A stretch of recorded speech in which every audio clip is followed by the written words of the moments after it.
చేయమంటావా? నా దేశానికి ద్రోహం చేయమంటావా? చెప్పు సరదా చెప్పు. ఏమండి, అందుకని మీరు మీ ప్రాణాలు పణంగా పెట్టే ఉద్యోగం ఎందుకని చెప్తున్నానండి. వద్దండి. సరదా సరదా ఒంటి మీద ఈనిపోయి వేసుకుని నెల ప్రభుత్వ జీతం తీసుకుని నా కళ్ళ ముందే అన్యాయం జరుగుతుంది. నేను చనిపోయిన శవంతో సమానం.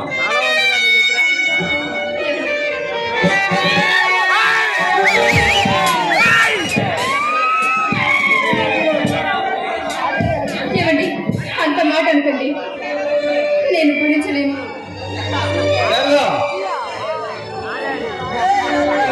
నువ్వు తినట్లు ఇక్కడ ఏం జరగలేదు, నువ్వేం భయపడకు. సరేనా? ఇంతకీ పిల్లలు స్కూల్కి వెళ్ళారా? ఇందాకే వెళ్ళారండి. అయితే మన ఇష్టం అన్నమాట. మన ఇష్టం అన్నమాట అన్న.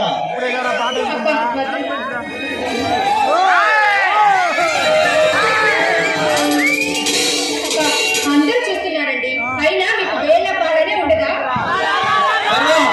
టైంతో పని ఏముంటుంది?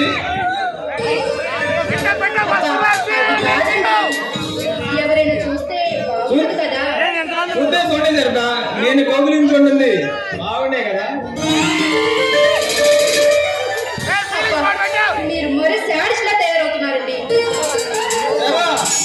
చెప్పరా, నిన్న ఇలా చూస్తుంటే నాలో మనవాడు అస్సలు ఆగడం లేదు. నీపై మృత్యువాదం కురిపించి పందిరి మధ్య కనిపిస్తుంది. శ్రీవారు ఈ రోజు బాగా తొందరపడుతున్నట్లున్నారు. సరదా, నిన్న ఇలా చూస్తుంటే నాలో ఉన్న మనవాడు మన్మగుడు అస్సలు ఆగడం లేదు.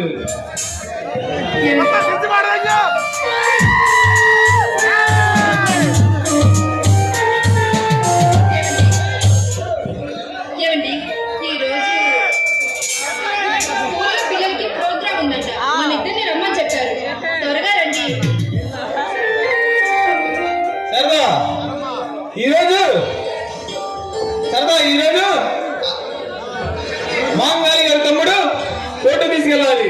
నేను వెళ్ళకపోతే వాడు తప్పించుకునే చాలా ఉన్నాయి. ప్లీజ్ సరదా అర్థం చేసుకో. అది కాదండి, మీరు రాకపోతే పిల్లలు బాధపడతారు. సారీ సరదా, సారీ. నేను అర్జెంట్గా పని మీద వెళ్ళాలి. అలా కాదండి, నా మాట వినండి. పాపం పిల్లలు మీరు వస్తారని ఎన్ని ఆశలు పెట్టుకున్నారు. ప్లీజ్ సరదా అర్థం చేసుకో. పిల్లలు ఇంటికి వెళ్ళి ఎగ్జిబిషన్ తీసుకెళ్తారని చెప్పు.